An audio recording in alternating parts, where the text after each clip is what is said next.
강의불론 출발하겠습니다. 오늘도 알짜 전략들 저희와 함께 하세요. 먼저 주제부터 확인하겠습니다. 오늘 간밤에 유가가 잘 갔고요. 여기에서 유가 관련 종목들 모두 다 훈풍 이어받고 있습니다.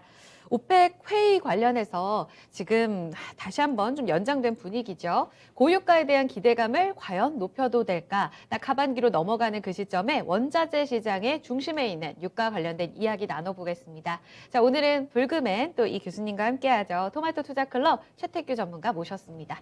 안녕하세요. 네, 반갑습니다. 최태규 전문가입니다. 네, 오늘 또 교수님 멋있게 또 정장을 입고 오셨어요. 네네. 정말 교수님 같으시네요. 네. 저희 이야기 좀 풀어가 보겠습니다. 오늘 분위기 좋은데 오펙 플러스 회의가 사실은 오늘 이 시간이면 리뷰가 나왔어야 했었어요. 네네. 그런데 또 연장이 된 상황입니다. 어찌된 일인지 그러면 우리가 관전 포인트 주말 사이에 어떤 내용 봐야 될지 한 번 더 정리해 주세요. 네, 일단 우리 산유국들 입장에서도 지금 상황이 뭐 무조건 올라간다고 좋은 부분이 아니다 보니까 네. 이 감산 부분에 있어서 어느 정도로 해야 될지 또 사우디하고 또 아랍에미레이트 이 둘 간에 조금 신경전이 벌어지는 것 같아요. 그러다 보니까 이제 하루가 연장됐는데 일단 지난달 같은 경우 이 부족분이 230만 배럴이었어요. 그래서 시장에서는 최소한 연말까지 좀 200만 배럴씩 증산하는 게 맞다라고 좀 분위기를 잡고 있는데 이제 몇몇 산유국들이 안 된다. 동결 내지는 50만 배럴로 줄여야 된다. 이런 식으로 좀 나오다 보니까 그 이견에 의해서 하루 연장됐다라고 좀 보시면 될 것 같습니다. 알겠습니다. 지금 8월에서 12월까지 하루 200만 배럴 이렇게 되면은 월별 지금 원래 예상했었던 월별로 보면 하루 한 50만에서 100만 배럴 증산할 거라는 얘기잖아요. 그런데 이것보다 더 적게 이야기가 나올 수 있다. 이런 쪽으로 포커스가 맞춰져 있는 것 같아요. 네네. 지금 유가 같은 경우에는 이런 기대감 속에 굉장히 좀 잘 가고 있습니다. 원자재 가격들 지난주에 좀 고꾸라진 쪽이 많았잖아요, 네네네. 전문가님. 네네. 유가 너무 잘 가던데요. 유독 유가를 이렇게 끌어올리는 내용은 어디에 있다고 보시는지 좀 차트와 함께 좀 봐주세요. 네네. 일단 원자재 쪽에서는 철강하고 지금 원유만 좀 잘 가고 있고 그 외에 뭐 구리라든가 목재라든가 아니면 곡물 쪽에서는 한 3개월, 2개월 전부터 좀 하락세를 보여주고 있어요. 우리 원유 차트 한번 볼까요? 작년 4월이었습니다. 장중에 마이너스 320%까지 빠졌다라는 건 진짜 전무후무하고 이러한 일이 과연 일어날 수 있을까라는 일이 그냥 딱 하루 발생하고 그 다음날 약간 충동 준 다음에 그 다음부터 어떻게 해요? 계속해서 올라갔습니다. 새벽에는 뭐 장중에 76달러까지 올라갔다가 75달러 23센트로 마감이 됐는데 유가가 왜 이렇게 올라갔을까라고 했을 때 결국 빠른 경기 회복세 이러한 영향이 하나 있고요. 네. 그러다 보니까 보복 소비 우리 많이 이야기하죠.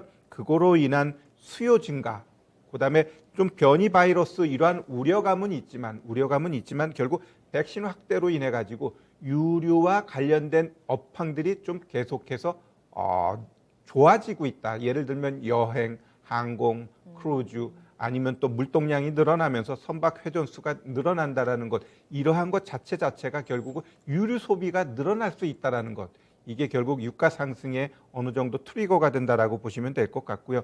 그 외에도 이 청정 에너지로서 이제 전환되는 이러한 분위기가 많잖아요.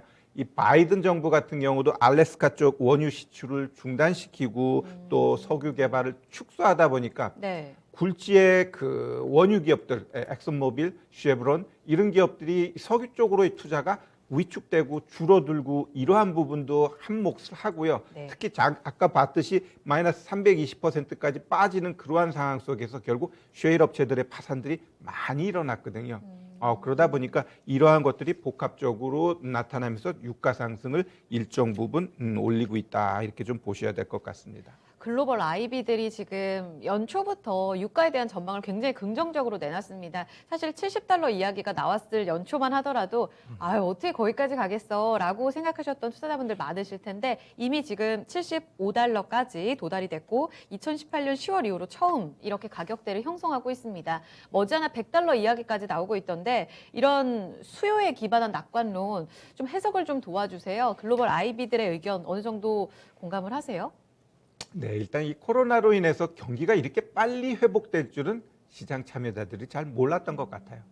그러다 보니까 지금 수요하고 공급하고 밸런스가 안 맞다 보니까 네. 여기에서 병목 현상이 발생하고 여기에 또 투기 자본 이러한 것들까지 섞여버리면서 이 유가 상승을 좀 부채질하고 있다라고 보시는 게 좀 맞을 것 같아요. 일단 이 유가라는 것은 어떤 원자재든 아니면 뭐 주택 시장이든 보면은 지금 좀 투기 세력에 의해서 일정 부분 올라가는 게 있어요. 즉 수요하고 공급하고 바란스만 봤을 땐 굳이 이렇게까지 올라가야 되는 거냐라고 했을 때 아니거든요.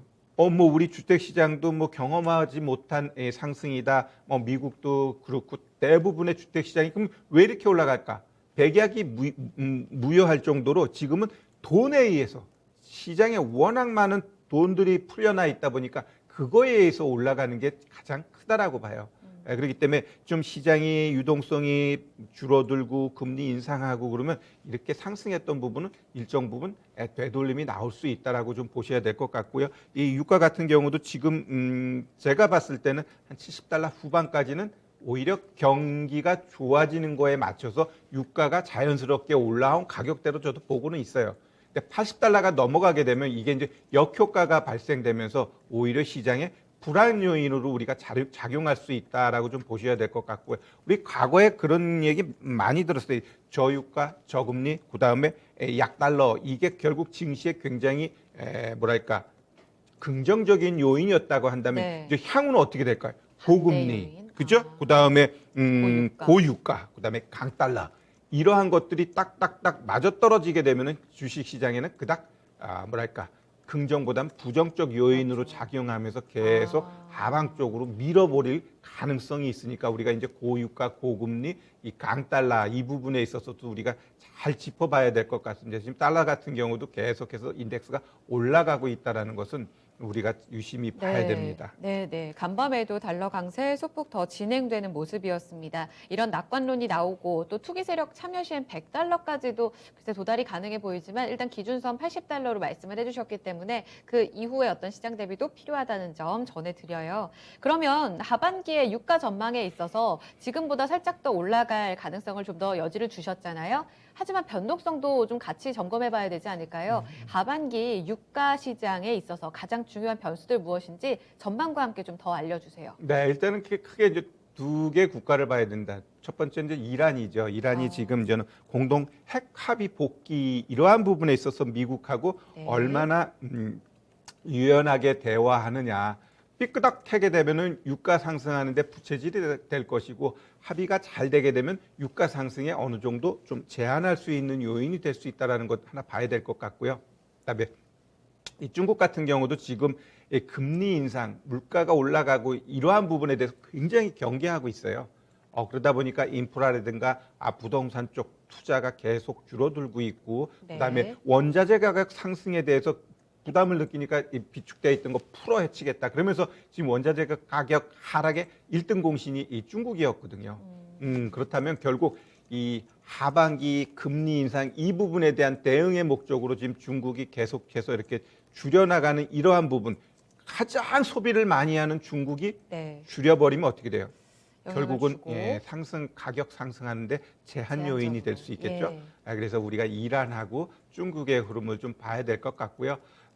또한 뭐랄까 유가가 올라가는 쪽으로 우리가 봐야 될 부분 중에 하나는 상방 요인이요. 결국은 대체 에너지, 청정 에너지 이러한 것들이 진짜로 대체했을 때 그것을 커버할 만큼 이 생산 전력을 커버해주고 그럴 수 있느냐를 때 실질적으로. 절대 아니거든요. 그리고 결국은 그러한 서로 대체해 가는 과정 속에서 그 불일치로 인한 상승 이러한 것들이 좀 상승 요인으로 좀 보고 있습니다. 네, 단기적으로 지금 당장 회의 결과가 안 나왔지만 말씀하신 대로 50만 배럴 하루 평균 요 예상치를 더 밑돌게 되면 그러니까 증산 예상치가 더 낮은 증산 실질치가 더 낮게 되면 여기서 단기 슈팅도 충분히 더 가능한 상황인 거죠. 그렇죠. 투기 세력들은 요거 잘 됐다 해가지고 단기적으로 급등이 나올 수는 있죠. 반대로 증산 규모가 예상보다 클 경우에는 반대 의견으로도 보시는 거고요. 그렇죠. 이렇게 유가도 보면은 이게 잘잘 움직이는 게 아니라 또 떨어질 때 막 4%, 5% 쿡쿡 떨어질 때도 있어요. 그건 결국 투기 세력들에 의해 가지고 어찌 보면 이것도 돈 벌기 위해서 하는 거거든요, 지들이. 그렇기 때문에 그러한 측면에 있어서 어떤 이슈에 의해서 지금 시장은 크게 변동을 줄 수 있는 요인들이 몇 개 존재하고 있다 이렇게 좀 봐야 될 것 같습니다. 아까도 얘기하셨지만 지금 채팅창에 노 부자대기님이 유가가 너무 오르는 것 같아서 좀 걱정되는데요. 물가 상승 영향을 주고 또 조기 테이퍼링이나 금리 인상의 영향을 바로 또 직결되지 않을까요? 이런 우려 섞인 질문을 주셨어요. 사실 그 영향력 예상해야 된다라고 말씀하셨거든요. 이와 관련해서 좀 구체적인 전망 주시면 어떨까요? 분명히 물가 상승에 있어서 직접적 요인이 이 원유인 건 맞아요. 네. 네, 맞는데 지금 연준 입장에서는 그걸 다 무시하고 싶은 거예요. 그들이 가야 할 것들이 몇 개가 남아져 있기 때문에 그것을 해결하기 위해서 지금 올라가고 있는 우리가 진짜 피부로 느끼는 물가는 많이 올라가 있잖아요. 네. 우리가 주변에서만 보더라도 기본적으로 자동차 기름 넣을 때만 보더라도 피부로 느끼고 장 볼 때 보면은 장볼 분명히 때 맞아요. 느낀다고 하더라고요. 그만큼 물가는 올라갔어요. 올라갔지만 시장의 그 헤드 쪽에서는 우리가 커버할 수 있어. 그리고 이거는 일시적인 거니까 걱정하지 말라. 왜 자꾸 이러한 부분에 대해서 이야기를 하냐. 네. 결국 미 정부 쪽에서는 지금 이 부양책에 대해서 빨리 해결하고 싶은 거예요. 두 번째 더 중요한 게 하나 있는데 뭐냐면은 부채 한도. 지금 이 미국 같은 경우 이 부채 한도에 대해서 이달 말에 7월 30일이요. 지금 이거를 연장해야 되는데 만약에 그러한 부분까지 할 때 지금 이 시점에서 막 인플레이션, 물가 상승 이러한 것들을 부각시킬 수 없어요. 분명히 이게 향후 모든 게 다 정리되고 나면 분명히 금리가 가파르게 올라갈 수 있어요. 그럼 그때는 진짜 조심해야 되지만 현 시점에선 분명히 물가 오르고 인플레이션 문제는 있지만 이것이 시장에 충격으로 줄 수 있는 요인은 아직은 아니다. 그렇기 때문에 우리가 주식시장에서 배팅하고 이렇게 잘 가고 있는 모양새를 보여주고 있는 거예요. 네, 유가 CPI로 직결되는 이슈, 결국은 긴축 이슈로 이어지지는 않을 거다. 이렇게 바로 직결되기보다는 지금 다른 쪽으로 좀 포커스가 맞춰져 있다는 점을 시장에서 좀 체크해 보시면 될 것 같고요. 일단 상방 요인, 하방 요인에서 하반기에 유가 시장에 영향을 줄 수 있는 내용들 전해드렸어요. 그러면 이 국내 전략으로 좀 압축해서 주시면 좋을 것 같아요. 오늘 유가 관련주가 다 좋잖아요. 네네. 지금 보니 정유 그리고 일부 조정받았던 화학은 이번 주에 조금 반등이 나왔었고요. 오늘은 특히 조선 쪽으로 더 분위기 받고 있습니다. 건설에 특히 해외 발주 관련한 엔지니어링이라든지 현대건설이라든지 이쪽도 분위기 괜찮은데요. 하반기에 유가 관련주 그렇다면 튀어 오를 때마다 어떻게 계속 쭉쭉 올라갈 수 있다고 보세요? 일단 지금 시장 같은 경우는 올라가면 내려가고 이걸 좀 반복하고 있습니다. 네. 그렇기 때문에 뭐 올라가니까 계속해서 배팅 그건 좀 아닌 것 같고요. 일단 뭐 긍정적인 측면을 보면 정유 같은 경우, 휘발유 같은 경우 이제 지속적으로 계절적으로 조금 더 사용이 늘어나면서 마진 측면에 있어서 긍정적인 사인이 있고요. 항공유 같은 경우도 항공 쪽 이게 좀 계속해서 뭐랄까 확대되고 있죠. 결국 이 정유 쪽에서는 분명히 하반기로 갈수록 긍정적인 사인이 나오고 있습니다. 그다음에 화학 같은 경우도 최근에 조금 수요 쪽에서 좀 뭐랄까 좀 확 튀어나오는 부분이 있어가지고 화학도 조금 하반기로 갈수록은 조금 좋게 볼 필요는 있어요. 그래서 정유, 화학 다 좋고 그다음에 조선 같은 경우도 제가 봤을 땐 수주 측면에 있어서는 뭐 올해 거 뭐 거의 뭐 80%를 커버했다 이렇게 이야기를 하고 있습니다. 다만 영업이익 측면에 있어서 몇몇 조선주들이 좀 커버하지 못하는 부분 이러한 것들은 우리가 좀 살펴봐야 될 것 같고요. 항상 제가 이야기하죠. 올해는 건설 섹터 우리 잘 봐야 되고 최근 한 3거래일 동안 중소형 건설주들 엄청나게 올라갔습니다. 그거는 결국 한 달 전에는 또 누가 올라요? 조그만 철강들이 무지하게 올라갔어요. 그러면 네. 이번 주 들어가지고 건설주 작은 것들 팡팡팡팡 치고 갔는데 네. 이제는 조금 소강 상태로 가야 돼요. 분명히 저는 건설, 시멘트 쪽은 올 한 해 보자라고 이야기했고 이 대형 건설주 이 유가에 의한 이러한 것보다는 우리 정치 테마에 의한 정책적인 측면에서 건설주들은 바라보고 계속적으로 제가 봤을 때는 탑픽 섹터다 이렇게 좀 말씀드리고 싶습니다. 네, 섹터 의견을 주셨기 때문에 조금 세부적으로 들어갈게요. 하반기는 정유의 시간이다 이렇게 주셨거든요. 이 안에서 좀 토픽으로 보는 종목 있으세요? S51이 오늘 굉장히 강하거든요. 이렇게 된다면 10만 원 계속 넘어서는 이 하반기를 기대할 수 있을지 현재 자료 좀 어떻게 해석하고 계신가요? 자, 우리 S51 차트 한번 보시면은 이제 레벨이 조금씩 높아가고 네. 있는 거예요. 여기 네. 이제 여기서 바로 이제 정배열 만들었잖아요. 그래놓고 딱 여기 박스 만든 다음에 이 박스를 어떻게 돼요? 치고 올라갔습니다. 그러면 이 박스에서 한 단계 더 올라갈 수 있느냐라고 할 때 올라가는데 결국 한 달이라는 시간이 또 필요해질 수도 있고요. 이 박스 10만 9,500원, 즉 11만 원 넘어가게 되면 한 번 더 레벨업 되면서 좀 갈 가능성은 있다. 왜? 일단 저는 시장을 10월 아니면 11월 달까지 어느 정도 긍정적으로 보고 있거든요. 네. 분명히 그 중간에 한번 출렁임은 있겠지만 그 출렁임은 항상 반복해서 이야기하지만 매수 기회다라고 보고 있어요. 네. 그래서 지금 이 상승 이후 분명히 한번 7월, 8월, 9월 중에 한번 조정 나오는데 그때 겁먹지 마시고 오히려 하반기까지 볼 수 있는 기회로 보시고 네. 일단 뭐 SOL 지금 흐름은 제가 봤을 때 조금 더 행보하겠지만 한 번 더 레벨업 할 수는 있다라고 좀 보여지네요. 조선토픽 누구예요? 사실 원래 대장이었던 현대미포조선은 오늘 좀 윗꼬리가 달리고 있고요. 먼저 좀 조정을 크게 받았던 삼성중공업이 장중 힘이 괜찮거든요. 조선 4사라든지 기자재 쪽 안에서의 토픽을 굳이 골라주신다면 어느 쪽 매력적이라고 보세요? 제가 봤을 땐 현대미포조선이죠. 어. 현대미포조선은 지금 정배열 구간에서 지금 박스 흐름 보여주고 있잖아요. 네. 지금 이 자리에서 거의 이게 안 흔들렸죠. 그렇죠. 요게 요러한 흐름 속에서 조금 더 한 1주, 2주 가다 보면 한번 뻥 치면서 이 박스에 상단 치면은 다시 한번 신고가도 가능하다라고 보여집니다. 그래서 얘는 아까 뭐 SO일처럼 이렇게 레벨업이 안 됐잖아요. 그러면 이 흐름이 조금 더 이어지면서 치고 올라가게 되면 레벨업 되면서 97,100원 여기까지 다시 한번 뭐랄까 터치해주는 모양새가 가능하다 이렇게 좀 보여집니다. 저는 궁금한 게 화학이에요. 사실 피크아웃 우려 때문에 금호석유 이런 쪽으로도 글로벌 IB 의견 반영하고 크게 하락했었잖아요. 다행히 21만 원을 지켜내고는 있는데 롯데케미칼도 분위기가 별로 안 좋습니다. 효성화학 이쪽은 또 괜찮고 해서 지금 아까 화학 안에서도 선별적으로 뭔가 좋은 쪽과 안 좋은 쪽이 나눠지는지 어떻게 좀 볼까요? 네, 일단 화학 쪽은 좀 그림이 좀 안 좋죠. 먼저 그냥 우리 롯데케미칼만 보고 한번 좀 제가 설명드릴게요. 네. 롯데케미칼 보시면 지금 완전히 역배열이에요. 60, 20 이렇게 딱 깨지면서 계단식으로 빠지고 있죠. 지금 시장이 엄청나게 상승하는데 이렇게 간다라는 건 분명히 소외되어 있다라고 좀 보셔야 될 것 같고요. 네. 그럼 얘가 이렇게 계속해서 치고 갈 수 있느냐 할 때 이런 차트는 결국 이 저점을 안 깨면은 한 달, 두 달 계속 횡보하면서 60하고 20하고 모이고 거기서 다시 이제 정배열이 만들어져요. 그 과정이 이런 애들은 보통 짧아야 한 달, 두세 달 걸려요. 그렇다고 한다면 결국 지금 중요한 건 뭐냐? 지금의 저점을 안 깨는 게 중요해요.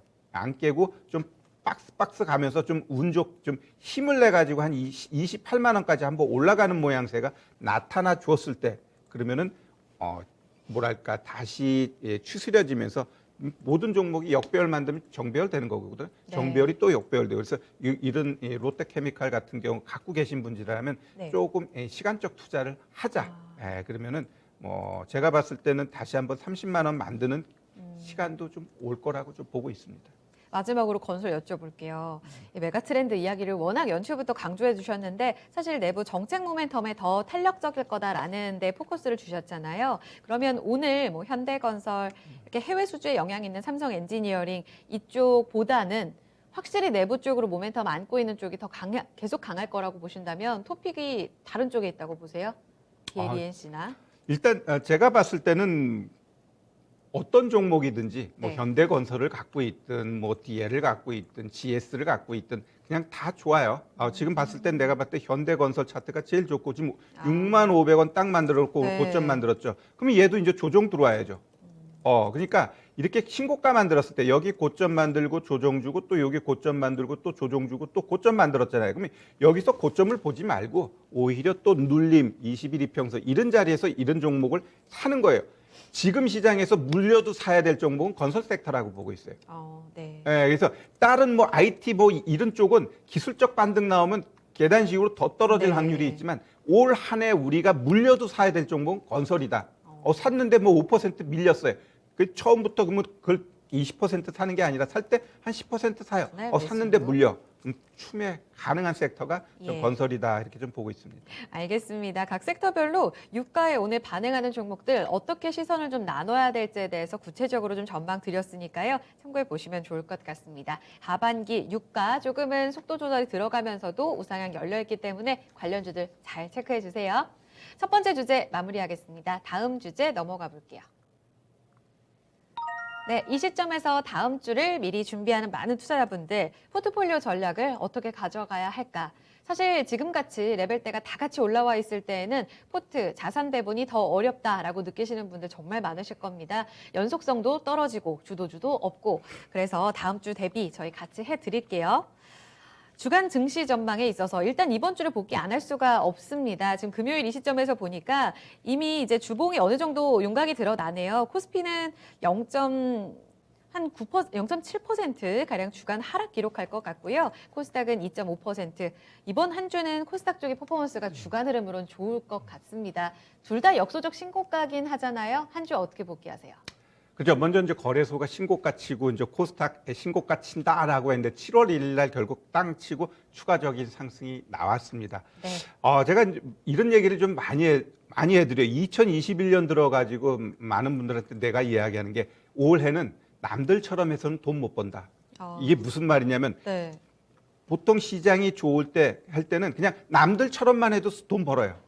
우리 주식은 돈 벌기 위해서 하는 거죠. 남들처럼만 해도 돈 버는데 지금 시장은 남들처럼 해서는 돈을 못 벌어요. 남과 좀 달라야 돼요. 왜? 주변에 있는 사람들이 다 돈 못 벌잖아. 그럼 결국 남들처럼 해가지고는 돈을 못 번다는. 그럼 시장의 지금 변화가 굉장히 빠르게 일어나고 있고 내가 테마라는 단어 때문에 안 하는 게 아니라 이 어찌 보면은 올해는 14년 만에 오는 대선이거든요. 왜 5년마다인데 그 전 대선 때는 테마가 없었어요. 2007년도 그 4대강 때 테마 이후 요번에 좀 강하게 나올 수 있는 테마 시즌이기 때문에 네. 여기에서 내 포트를 안 담고 가게 되면 결국은 수익에 있어서 멀어질 수 있다는 거 우리가 아셔야 될 것 같고요. 왜 이렇게 시장이 좋은 거냐? 일단 가장 중심은 결국 바이든 행정부의 부양책 합의안. 주초에 예, 나왔던. 이게 결국 네. 시장 상승 쪽으로 방향을 잡게 해준 겁니다. 지금 저금리 유동성 여기에다가 부양책 한 번 더 줘? 그러면 뭐 있나? 연준은 계속해서 지금 인플레이션 잡을 수 있다라는데 변한 게 없어요. 계속 가는 겁니다. 인플레에 대한 우려도 확실히 좀 꺾인 상황인 거죠. 지금 제가 항상 이야기하는 지금 미국 10년물 국채가 어때요 지금? 안정적입니다. 엄청나게 지금 지금 한 1.5% 그죠? 수준이 지금 유지하나요? 1.4점 몇인데 그 1.5도 안 가잖아요. 그러면 왜 그럴까? 물가가 이렇게 올라가고 분위기가 이런데 왜 10년물을 잡아놨을까? 결국 10년물을 잡아놔야지 시장의 주변에 있는 금리가 못 올라갈 수 있다라고 인식시켜주는 거예요.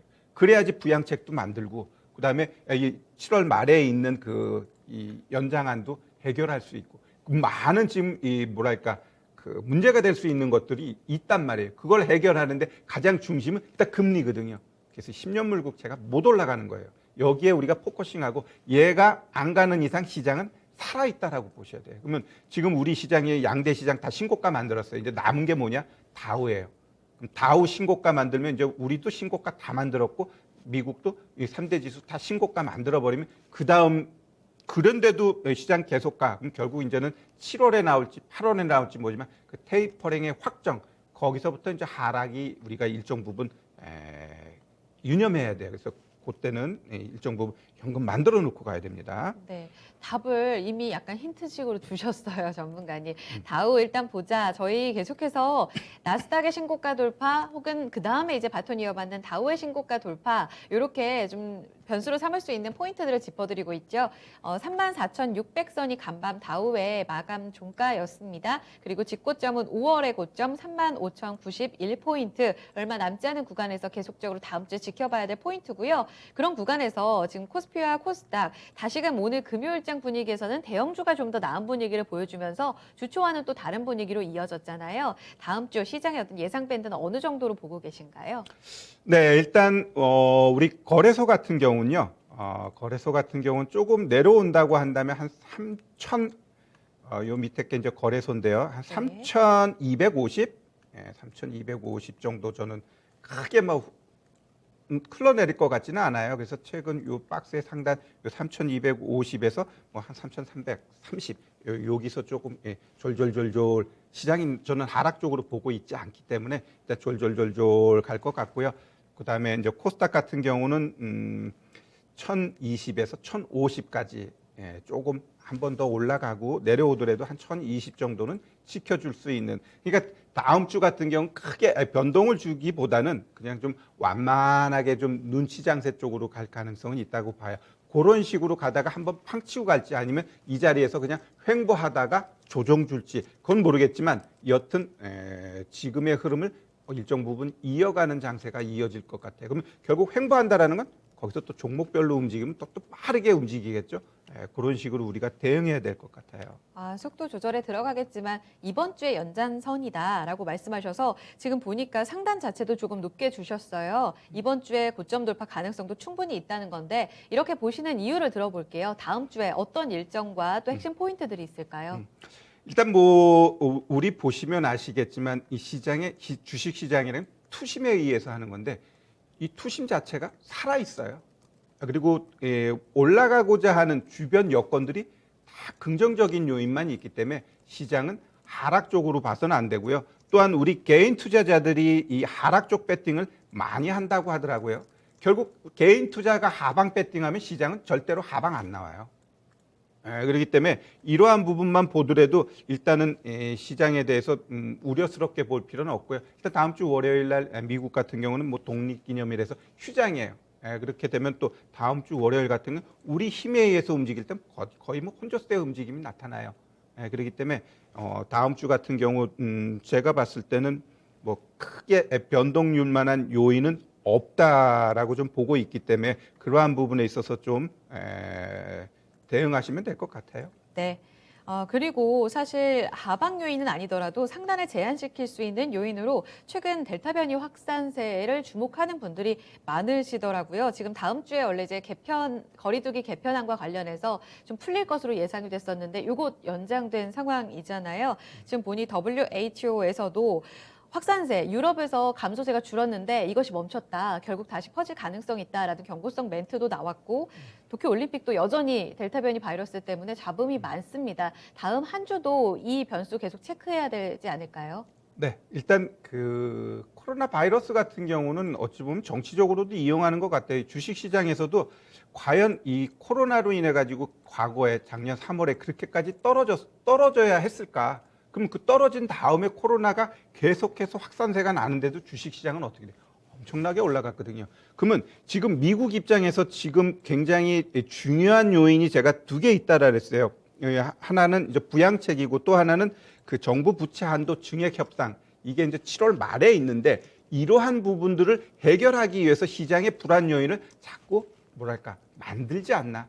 델타 변이 분명히 뭐 문제가 있는지 없는지 우리는 의학적으로는 알 수 없지만 언론에 의해서 이걸 부각시켜 버리면 우리는 굉장히 위험한가 봐. 이렇게 이해할 수 있거든요. 그래서 이 시장에서 과연 이 델타 바이러스 이게 얼마나 문제가 되는지 모르지만 그것을 이용해 가지고 시장을 뭐랄까 작용시킨다고 해야 되나 뭐 만든다고 해야 되나 좀 그러한 것들이 좀 있는 것 같아요. 그래서 제가 봤을 때 이 바이러스 이러한 문제는 그냥 우리는 좀 무시해도 된다. 좀 보고 있습니다. 결국 이것을 이용해서 시장은 오히려 상승적으로 잡아가고 있거든요.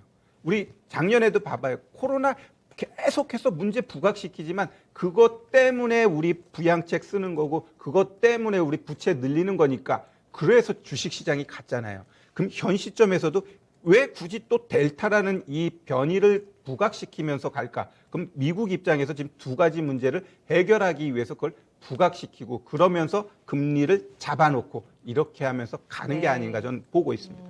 네, 알겠습니다. 시각 들어봤고요. 그러면 다음 주에 변수 중에 또 하나가 이제 실적 시즌 본격적으로 시작되잖아요. 7일 이제 삼성전자 실적 발표될 텐데 마이크론 실적이 잘 나왔음에도 불구하고 가이던스 이야기를 들면서 실망감 속에 하락했습니다. 삼성전자의 어떤 실적 발표가 IT의 분위기를 뒤바꾸게 될지 지금 현재 분위기로서 어떻게 해석하고 계신가요? 네, 우리 삼성전자 차트만 보면 부글부글 하실 것 같아요. 부글부글 하실 텐데 일단 뭐 삼성전자라든가 SK 하이닉스 이들의 실적은 거의 뭐 잘 나온다라고 보시면 될 것 같습니다. 일단 뭐 시장에서 보고 있는 건 어떤가요? 일단 영업이익 같은 경우 11조까지 지금 바라보고 있거든요. 11조. 근데 여기서 끝나는 게 아니고 오히려 3분기에는 또 14조 이상을 바라보고 있어요. 이만큼 지금 2분기, 3분기가 다 잡혀져 있는데도 불구하고 주가는 계속해서 이제 8만 원에서 이제 공방하고 있어요. 제가 자신 있게 8만 6천 원 간다라고 했는데 이 8만 6천 원이 가기 위해서는 제가 항상 이야기한 게 있죠. 하나의 그 정치적인 재료, 뭐 사면 아니면 가석방. 요게 한번 던져져 줬을 때 삼성전자의 변곡이 되면서 강하게 올라갈 수 있어요. 그 전까지는 삼성전자 주가는 좀 비질비질되면서 결국 8만 2천 원 가게 되면 또 좀 내려오고 좀 요러한 모양새가 갈 텐데 먼저 8월 15일 얼마 안 남았고 요러한 좀 진통만 겪으면 이 삼성전자의 실적 이게 나와줬는데 나와줄 거고 결국 이 얘네들의 이러한 서프라이즈 실적이 주가하고 연동 안 되다 보니까 다른 밑에 있는 종목들도 올라가다 떨어지고 지금 이렇게 지금 가고 있습니다. 지금 시장 보시면 잘 아시겠지만 우리 개인 투자자들이 좋아하는 종목들이 연속성이 없어요. 좀 하루 이틀 3일 올라가면 그냥 여지없이 또 떨어져요. 뭐 추세를 좀 만들고 그래야 되는데 그냥 횡보하는 모양새가 계속 나오는 건 결국 이 삼성전자를 쫓아가는 거죠. 삼성전자보다는 좀 변동은 좀 크게 나타나지만 똑같이 치고 가지 못한다라는 게 지금 시장의 어찌 보면 가장 큰 특징이고 결국 남들과 달라야 된다는 게 그 시각이 좀 이쪽에서 조금은 좀 벗어나서 포트폴리오를 만들어야 된다라는 걸 좀 설명하는데 좋은 신호인가요? 라고 생각됩니다. 알겠습니다. 그러면 전략으로 좀 정리를 할게요. 남들과 우리 좀 다른 전략으로 다음 주를 대비해 봐야 될 텐데 큰 틀에서 말씀드리면 지수는 거의 연장선 안의 흐름입니다. 그리고 그 안의 주인공이 이번 주처럼 계속 바뀌는 그런 한 주가 될 거다. 이렇게 정리를 해주셨어요. 그러면 자산 배분 전략을 좀 다음 주에는 어떻게 대비할까요? 네. 지금은 눈치가 좀 빨라야 되는 건지 주식 현금은 한 몇 % 정도로 갖고 가는 게 맞을지 이런 답을 좀 해주세요. 그래요. 일단 지금 시장은 자꾸 순환하면서 가고 있고 네. 이번 주에는 누가 뭐라 해도 그 작은 그 건설주들이 엄청나게 올라갔어요. 그러면서 오늘 마지막으로 건설주 대형주들까지 좀 올라가 줬기 때문에 네. 다음 주에는 이들이 또 가냐 그랬을 때 아니에요. 또 바뀌게 돼 있어. 그러면 우리가 포트폴리오를 어떻게 가져갈 거냐라고 했을 때 일단 제가 봤을 땐 일단 대형주 쪽으로 한 20%를 가져가는 거예요. 그러면 이 기술주가 될 수도 있고 경기 민감주가 될 수도 있고 그럼 경기 민감주에는 또 많은 종목들이 있잖아요. 기술주도 많은 종목들이 있고 그럼 여기서 뭐 한 개를 가져가든지 아니면 두 개를 가져가든지 그건 이 본인 성향에 따라서 일단 난 기술주만 해 그러지 마시고 경기 민감주도 또 돌아가면서 가니까 이런 식으로 가지고 가고 그다음에 중소형주 같은 경우도 보면은 우리 많이 좋아하죠. 제약바이오, 2차전지, 5G, 반도체 많아요.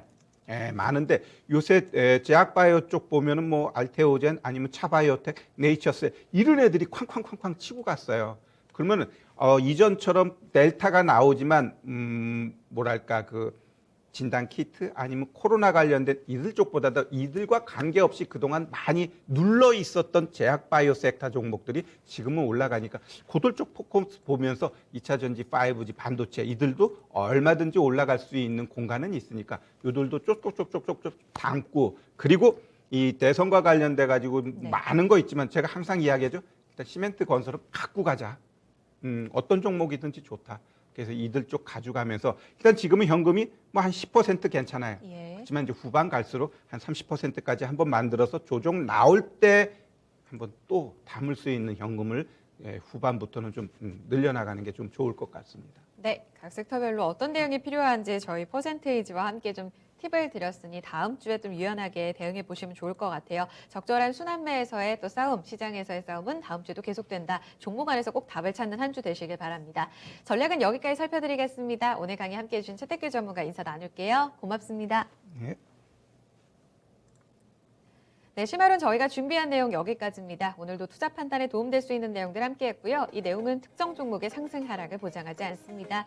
밀렸던 코스피가 다시 힘 잡아갑니다. 코스닥도 상승 전환되는 분위기 나타나는데요. 금요일 종가도 좀 긍정적인 마무리 기대해 봅니다. 마무리 잘하시고 강의는 다음 주 이어가겠습니다.